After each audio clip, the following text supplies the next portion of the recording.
There was a space. At first it was a nothing space, or so it seemed. No walls or barriers limiting it, there was no end nor beginning to it. And yet came the feeling that beginning and end both began here. But nothing is as it seems, and little by little it could be seen that the space pulsated and had colour. Not colour as the eye could distinguish or try to describe, it was the colour of not having no colour. It shifted and changed, and took slow dances through the space it ranged, until it could be said the space had ceased to be space, but simply was.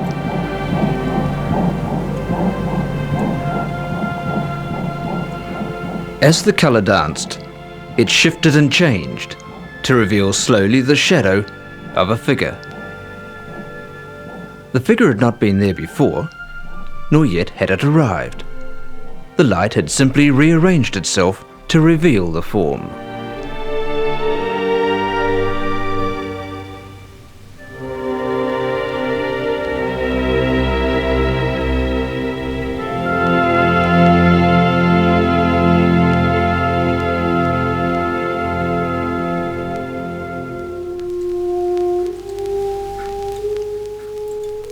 The figure was tranquil, a still point in the midst of the dance. No victim of chance, but as certain of its existence as in the certainty that beginning and end had their being one with each other, here, at this point of eternity. The figure appeared to be seated, not on anything, nor at anything, yet seated. His features carried the air of thoughtful, inward contemplation. And joy. Solemn joy. Bubbling within, until the joy flowed out and mixed with the colour, danced with it, and gave the colour its life.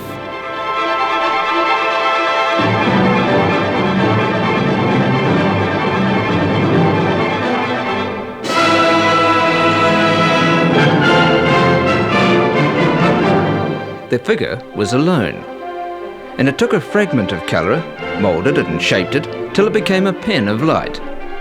And it laid flat another swirl of colour, smoothed out hidden wrinkles with careful gesture, and with the pen of light began to write. A poem.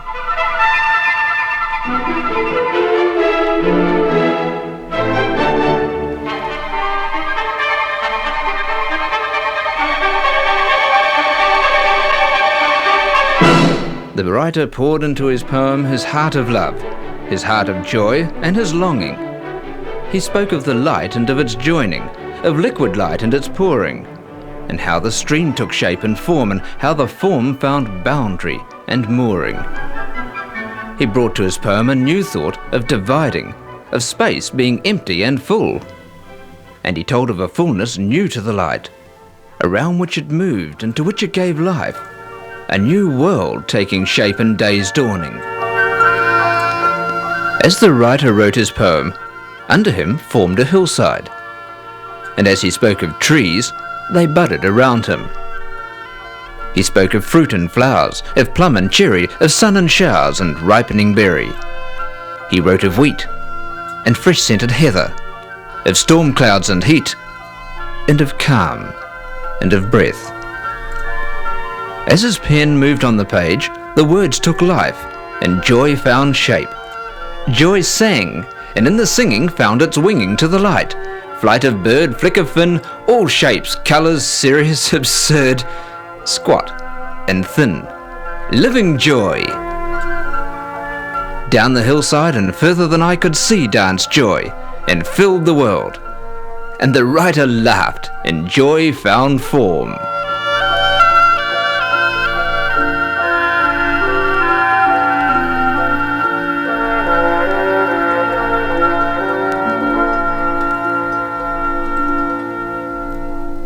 The writer would have stopped his poem, but he was still alone. So he bent his pen and wrote again. A new song this, filled of more of himself than he'd ever written before. He fashioned the words with care and signed them with his heart.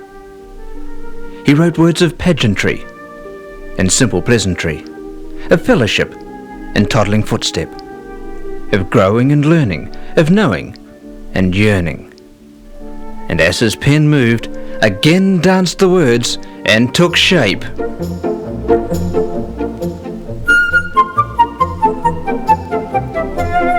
Way down the hill to a flautist's gay trill, the cavalcade moved in its dance. They chatted and sang and passed in a throng to a plain at the foot of the hill.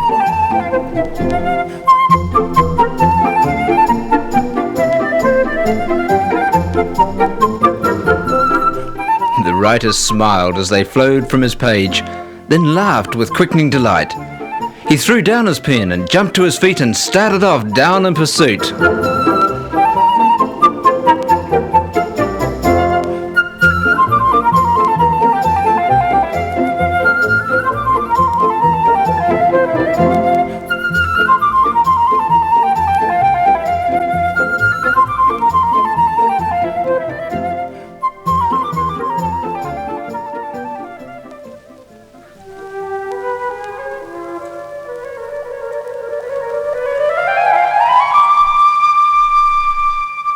Those down on the plain had leaped as they came, with great circles of whirl and of spin. But they slowed at his laugh, then stopped as he neared, and over their faces came change. Scarcely fresh from the page, yet some smiles became rage, and strange hush began to descend. They clenched hands the more tightly, drew their figures up rightly, and so they would not let him in. The writer stopped. Near ones turned their back. He held out his arms. The more timid drew back. "I can show you a new dance," he offered. They replied, "We'll not be bothered," and some found boldness to scorn. "I can write you a song filled with life," but they yawned, "We've our own, and we'll trouble you not to bring yours."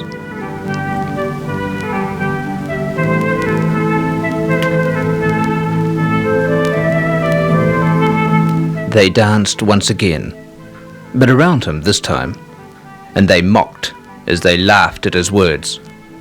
One mustered up boldness to slip in and trip him, and the writer lay sprawled on the ground.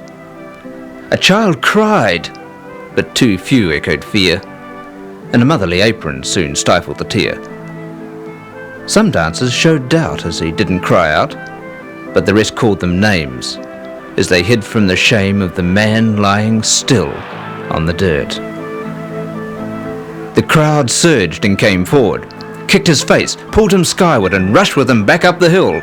As they got to the top, they slowed and then stopped, undecided about their next action.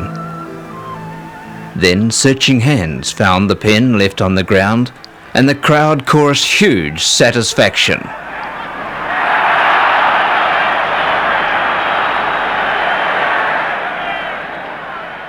His cloak ripped apart, the writer hung, as the dart of light sped to his heart, and he died.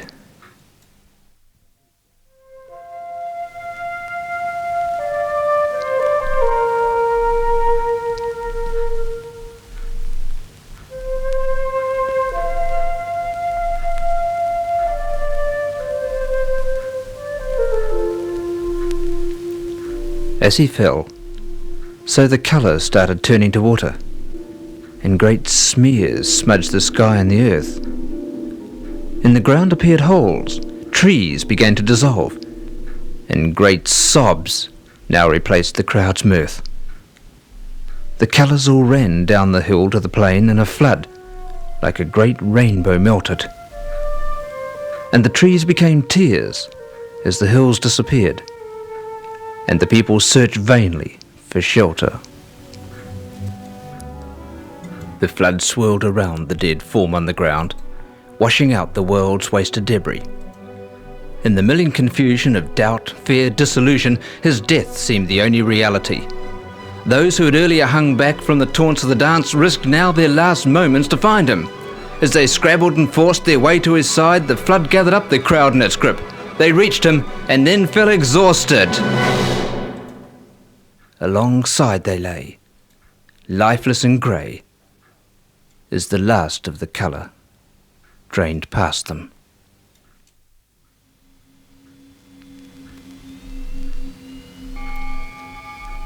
There was a space. At first it was a nothing space, or so it seemed. But the nothing space again pulsated, shifted and changed, shifted and changed. Slow motion waves of shifting and changed is what's taken becomes what is given. And dark image flees in the light rearranged, as the shifting reveals not one form but many. Those who reached out and loved to the writer now carry the title of son and of daughter. With light at their head they form a great company, dancing and weaving to the joy born again. And death is thrown captive is the writer's new song. Come join my new dance, my daughter, my son!